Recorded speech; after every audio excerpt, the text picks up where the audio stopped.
उपमुख्यमंत्री तथा बीडच्या पालकमंत्री सुनेत्रा पवार यांच्या उपस्थितीमध्ये बीडच्या जिल्हा नियोजन समितीची बैठक पार पडली. या बैठकीसाठी स्वतः संपूर्ण जिल्ह्यामधील आमदार आणि मंत्री पंकजा मुंडे देखील उपस्थित होत्या. आणि बैठक संपल्यानंतर मात्र जे आमदार धनंजय मुंडे, उपमुख्यमंत्री सुनेत्रा पवार आणि बीडचे खासदार बजरंग सोनवणे हे सुनेत्रा पवार यांच्याकडे काही कामासंदर्भात विनंती करत होते किंवा बोलत होते. ते बोलत असताना त्या ठिकाणी धनंजय मुंडे देखील उपस्थित होते आणि कामासंदर्भात जी आहे ती मागणी करत असताना खासदार बजरंग सोनवणे हे उपमुख्यमंत्री आणि पालकमंत्री सुनेत्रा पवार यांना बोलत असताना धनंजय मुंडे देखील त्या ठिकाणी उपस्थित होते. त्यांनी त्या दोघांमध्ये जे आहे ते खासदार बजरंग सोनवणे आणि आमदार धनंजय मुंडे यांच्यामध्ये शाब्दिक चकमक झालेली आहे, जेणेकरून खासदार बजरंग सोनवणे हे कामासंदर्भात उपमुख्यमंत्री सुनेत्रा पवार यांना या ठिकाणी कामासंदर्भात चर्चा करत होते किंवा त्या संदर्भात ते बोलत असताना धनंजय मुंडे असं म्हणाले की बस झालं, तुम्हाला भरपूर काही दिलेलं आहे. तर यावेळेस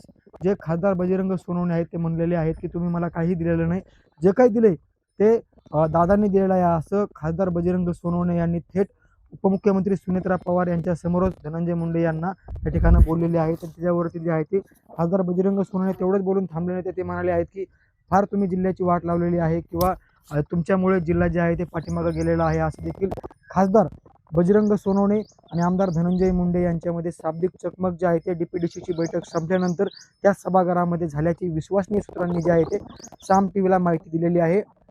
आणि खात्रीला एक माहिती आहे, जेणेकरून आपण बघू शकतो की गेल्या काही दिवसापासून जे आहे ते खासदार बजरंग सोनवणे आणि आमदार धनंजय मुंडेंमध्ये जे आहे ते या ठिकाणं संघर्ष होताना पाहायला मिळतोय.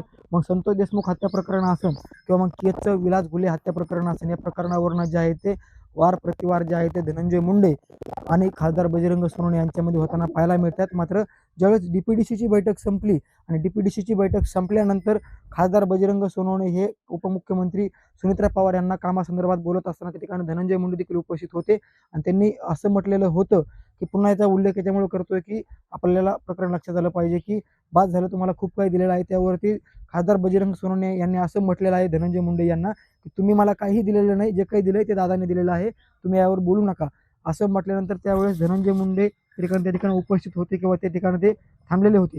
मात्र पुढे बोलत असताना बजरंग सोनवणे असं देखील बोललेले आहेत की तुमच्यामुळे जिल्ह्याची वाट लागलेली आहे किंवा जिल्हा खूप काही मागे गेलेला आहे, असं बजरंग सोनवणे यांनी थेट सुनेत्रा पवार यांच्या समोर धनंजय मुंडे यांना बोललेलं आहे. आणि त्यावेळेस जे उपमुख्यमंत्री सुनेत्रा पवार यांनी सारवासारव करत दोघांनाही शांत बसण्याचं सांगितलेलं आहे. धनंजय मुंडे यांना देखील शांत बसायचं सांगितलं आणि बजरंग सोनवणे यांना देखील शांत राहायचं सांगितलेलं आहे.